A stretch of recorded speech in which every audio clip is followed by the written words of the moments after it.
Hi, I'm talking today to life and teen coach Theresa Day. Hi Theresa, how are you? Hi, Joanne. I'm great, thanks. I'm really excited to be speaking to you today.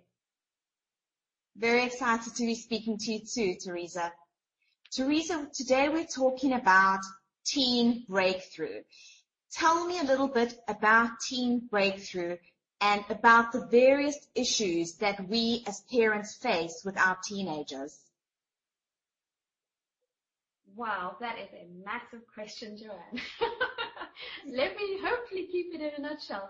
Basically, Teen Breakthrough is a very new business side to my business, and the focus is on helping teenagers build confidence and belief in themselves so that they can actually charge forward and take control of their lives, stop feeling like victims, and actually be sure about the directions that they want to take without all the dynamics that they face every day holding them back.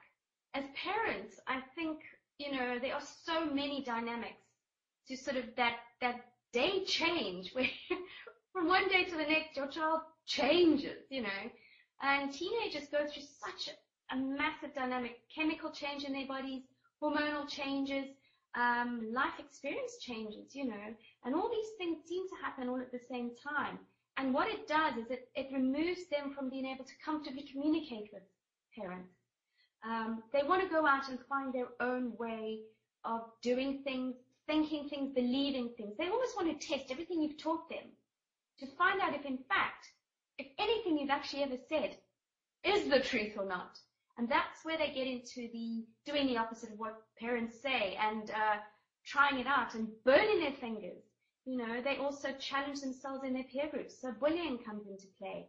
The hierarchies of who's in charge and who's the boss. There's body image. Massive, massive, massive issue these days where, kids are reading the magazines, they've got the Barbie dolls, the boys are trying to bulk up when they're actually string beans growing taller. And it's the whole dynamic of how they think about these things and have nobody else to talk about except other kids who are in the same boat. There's the new big dynamic of social media that's popping up now and online bullying, and in a very highly sensitized phase of development in their psyche, these things are testing and pushing kids into places that they wouldn't necessarily need to go. Alcohol, drugs, all escapism type factors. First, it starts with curiosity, and then it becomes dependency as a coping mechanism sometimes.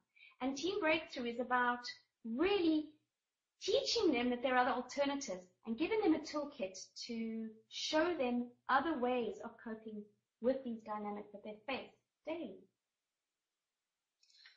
Why do you think that coaching teens is so beneficial as opposed to, let's say, coaching the parents? Well, what I feel is that parents come with their dynamics, they come with their life experience, and they have grown on the journey of parenting. What happens with a teenager is that when communication breaks down, it's not the parent who needs the help as much sometimes as the teen who needs the confirmation given to them by a safe coach, if that could be the right word to use. Somebody the parents would take and accept that this person has got their child's best interests at heart and be almost confirming everything the parents have perhaps taught them, or realigning perhaps the message parents are giving that the child is not quite grasping.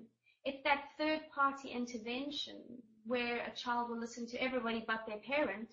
Here is a coach who's qualified, skilled, and knows what they're doing, is a safe place where a child can express their feelings and have solutions discussed, and they can just feel more secure.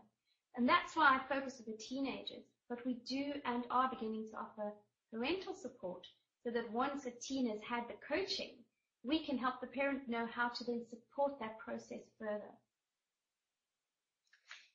If we were taking an issue, let's say, of self-esteem, we can tell our children, you are beautiful, you are clever, they're not going to believe us.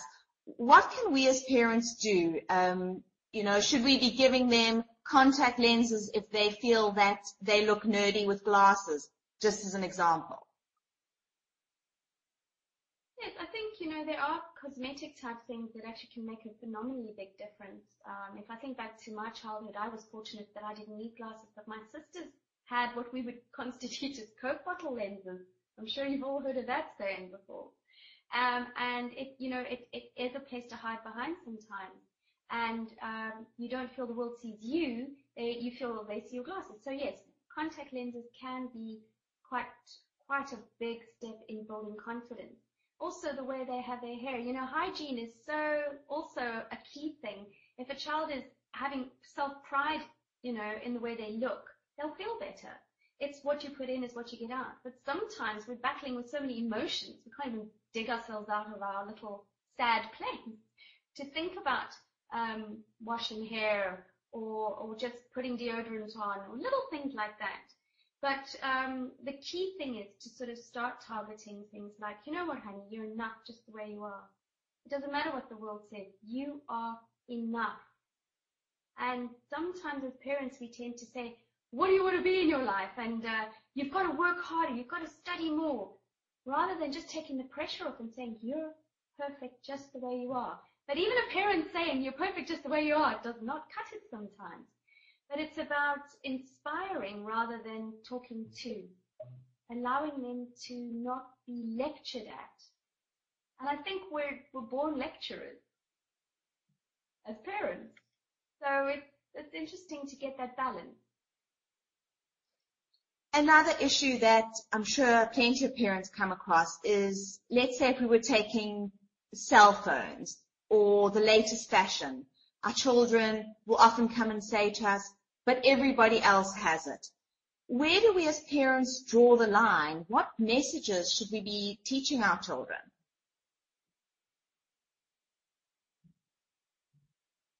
I think at the end of the day, every family has a different dynamic and belief system, and often a lot of it is led by the mother. So if she's the fashion bunny of the community, she's going to be saying, yes, honey, let's go shopping.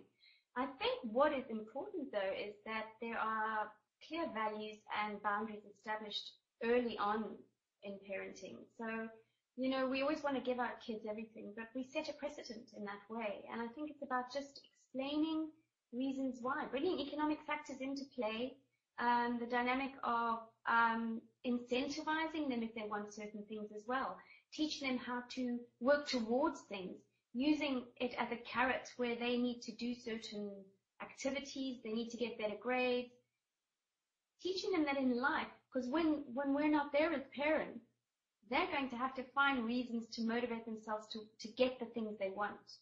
And we can begin doing that in the home instead of just giving them what they want because everybody else has got it. Say in our house, we strive to achieve our goals.